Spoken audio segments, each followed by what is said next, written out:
बस गईलू बड़े पहाड़ में माई, बस गईलू बड़े पहाड़ में माई।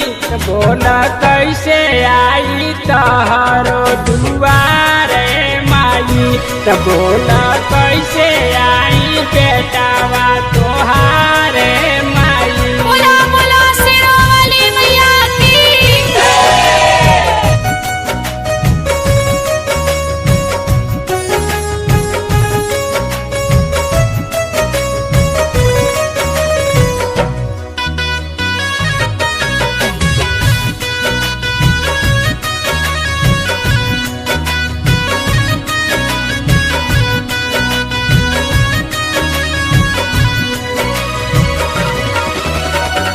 छोटे छोटे बपौआ माई, छोट बाटे हमारो कलाई।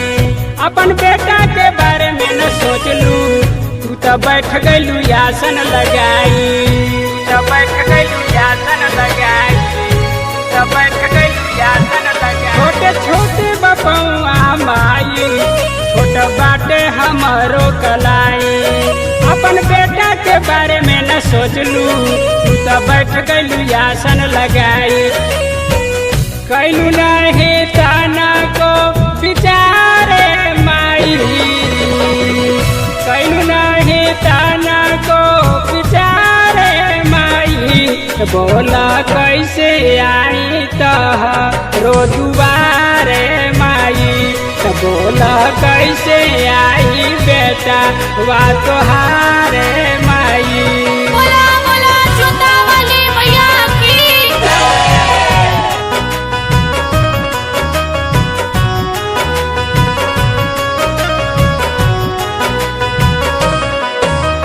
बार बार छछने लमना, मायर छुए खातिर राउर चरण।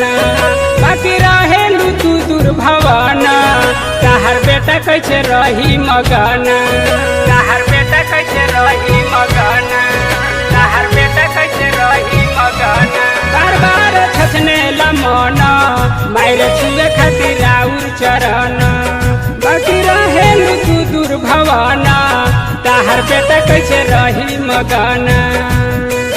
देखे खातिर तर से आँख हमारे माई, देखे खातिर तर से आँख हमारे माई। तब बोल कैसे आई तहारो दुआरे माई, तब बोल कैसे आई बेटा वा तोहारे माई। बोला बोला पहाड़ा वाली माई की।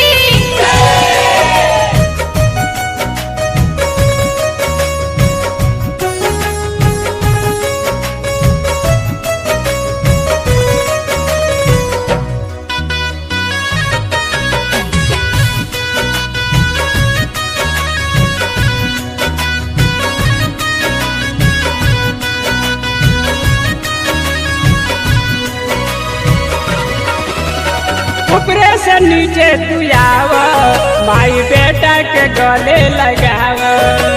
ढेर जनिया बसताव, आयन दुर्गा के गोदी में उठाव, आयन दुर्गा के गोदी में उठाव, आयन दुर्गा के गोदी में उठाव। ऊपरे से नीचे तू आव, माई बेटा के गले लगाव। ढेर जनिया बसताव, आया दुर्गा के गोदी में उठाव। फुलवारी के कर उपकार माई,